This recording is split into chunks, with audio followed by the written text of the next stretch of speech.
So in section 7.4, and this is on page 622, you have the following Pythagorean identities. These are on your formula sheet. So the next stage is we get to more complicated proofs. Okay, on your identities sheet so far, just using the reciprocal identities, you should have been fine up to question 14.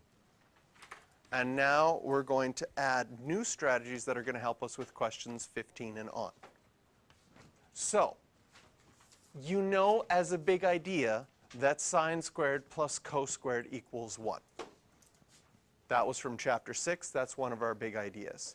We're going to add to that that tan squared plus 1 equals secant squared, and that 1 plus cotangent squared equals cosecant squared.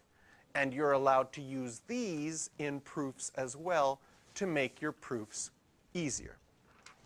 But to start off with, and we'll turn back one page, we are going to prove that tan squared theta plus 1 equals secant squared theta. Because this is our new identity. You'll never be asked to prove this because it's on your formula sheet, but we're going to look at how we can use the skills that we already have to help prove this.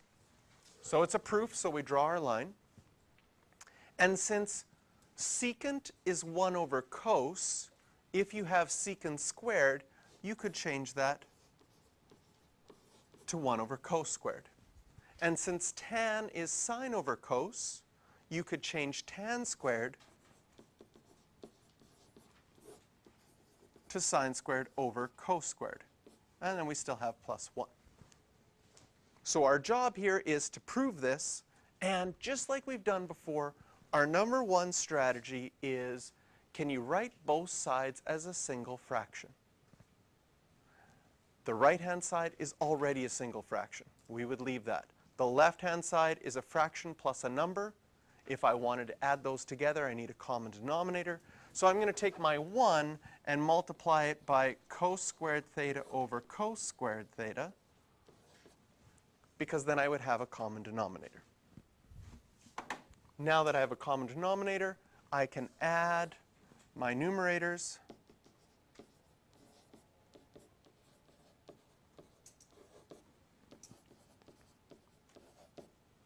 And so I have a single fraction on the left-hand side as well.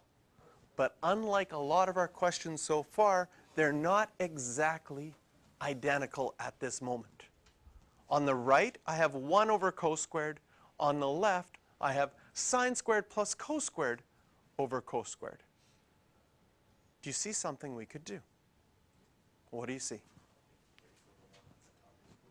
Yes, we know one of our big ideas from chapter 6 was that sine squared plus cos squared equals 1 whenever we have the angles the same. So we can change sine squared plus cos squared to be 1, and then we get 1 over cos squared.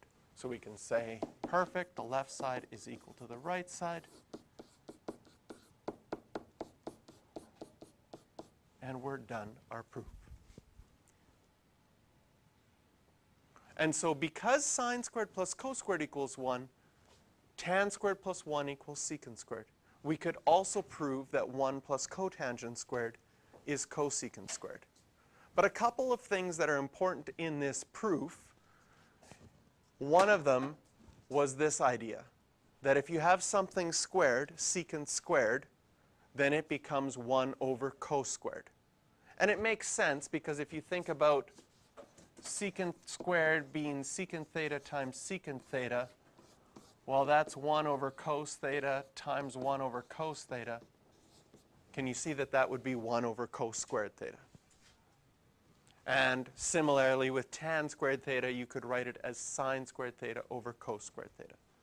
So sometimes when you first see squareds in proofs and you're changing them, you don't know what to do with them. Well, they act very similar to the regular functions.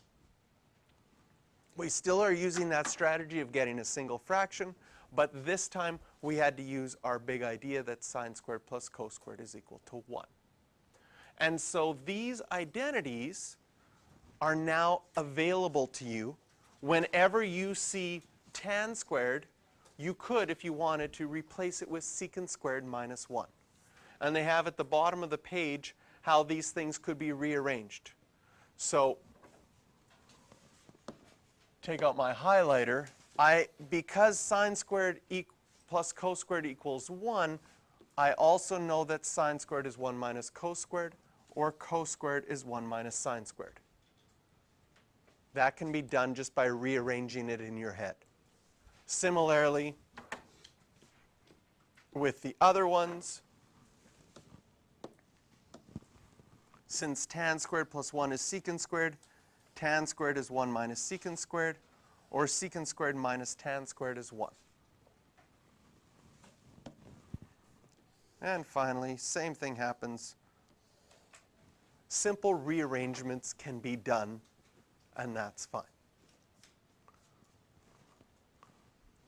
So these identities can be helpful to prove other identities. And so what we're going to do for the last 10 minutes is starting on question number 15 of the handout.